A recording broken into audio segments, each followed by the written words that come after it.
Hello, everyone. My name is Lamar Roberts. Born and raised in Atlantic City, New Jersey.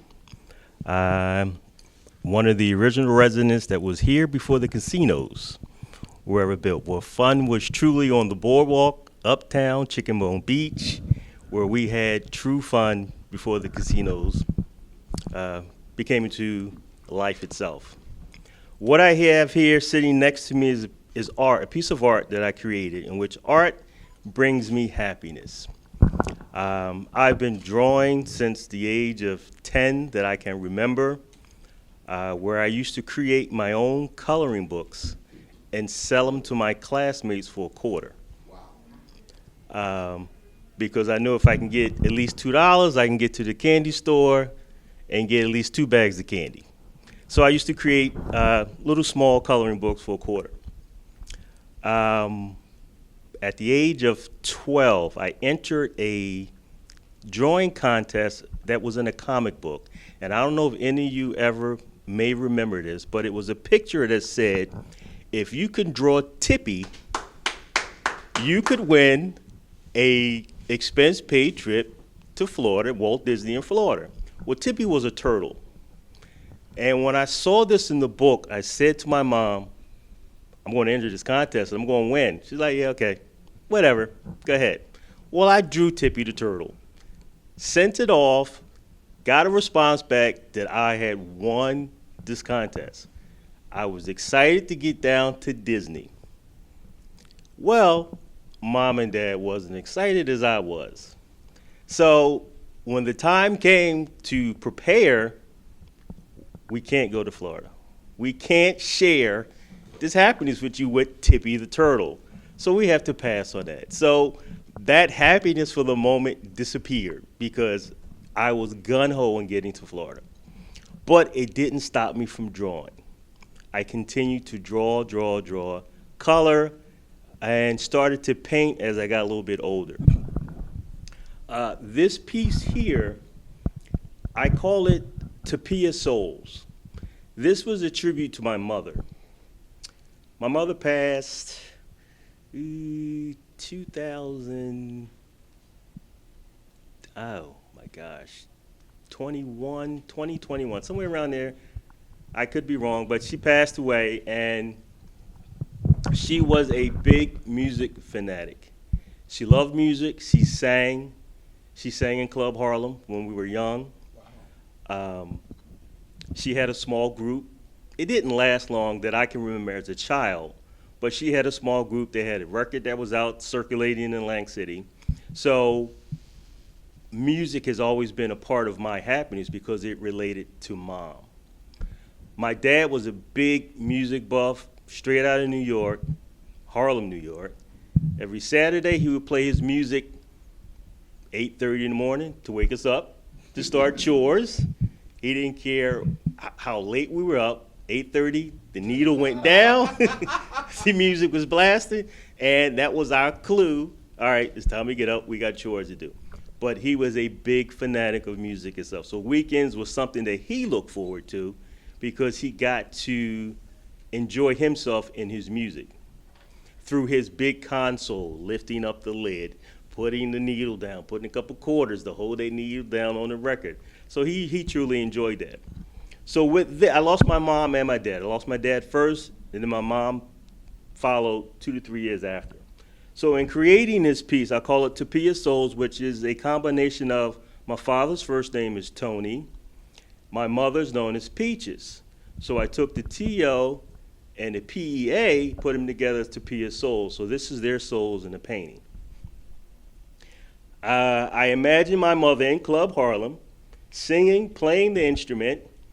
My mother wore wigs. She had a slew of wigs in her closet. So I just happened to have one of her wigs. So I said, let me throw it on a painting. It was something that she had. I was going to get rid of it, but I threw it on the painting to say, all right, Mom, this is you. This is you from what I can remember as a child growing up. So this is one of my favorite pieces because of the color, the vibrant colors, which to me creates upliftment, happiness, and her love for music as an artist herself. So this is Topia Souls. Like I said, I've been doing art since the age of 10 through junior high, through elementary, junior high, high school. Uh, Now I am a teacher. So I deal with a lot of students that I show my art to. And a lot of them are amazed. Wow, Mr. Roberts, your art is incredible. I like to draw too. So when they show me their art, I'm amazed, like, wow, this is incredible.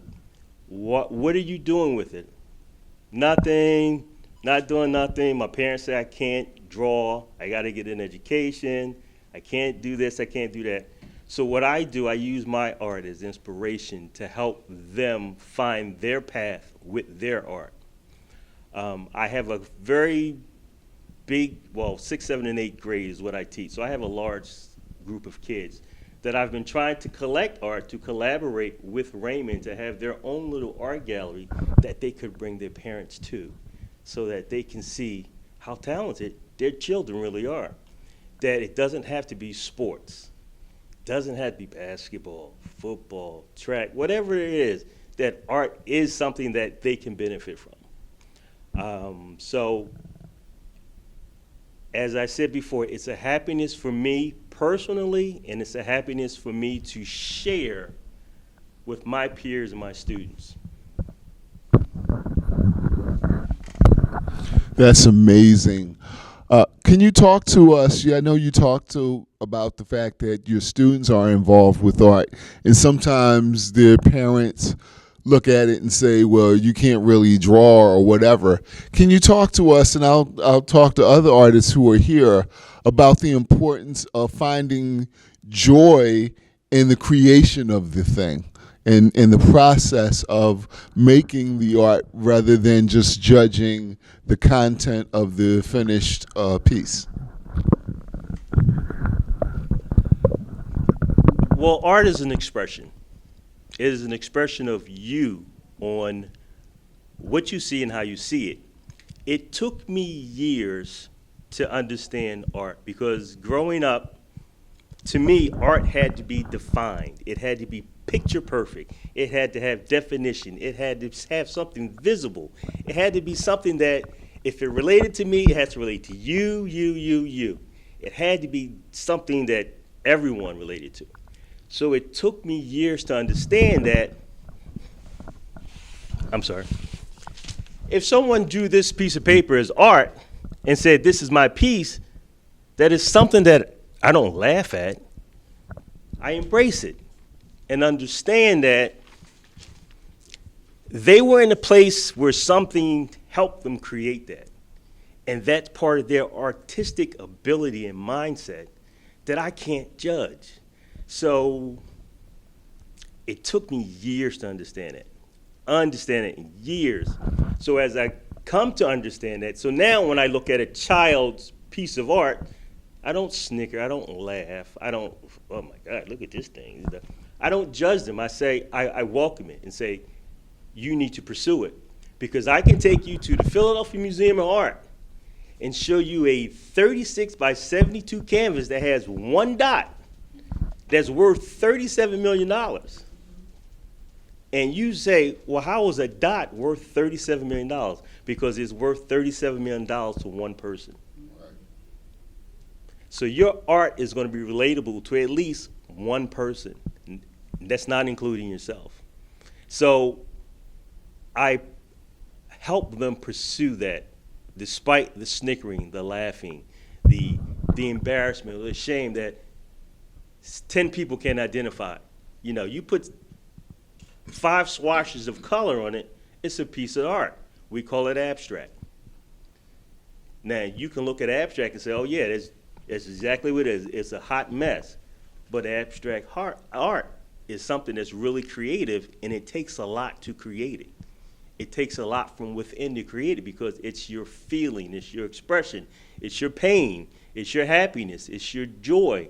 It's you going on that canvas, pencil, paint, marker, whatever you want as a medium. So that's how I feel. How can people get in contact with Lamar Roberts if they want to acquire a piece of art, if they want to commission you to do a piece, or if they'd like to have you come out and talk about art to their young people? Well, Raymond, it took me over 35 years to show my art. And it was you that got me to first show any of my art because I never showed it to anyone. I did my art for me and it stayed from within. So I don't have a platform for anyone to reach out to touch me to do anything because I don't do art to do that. I do it for me.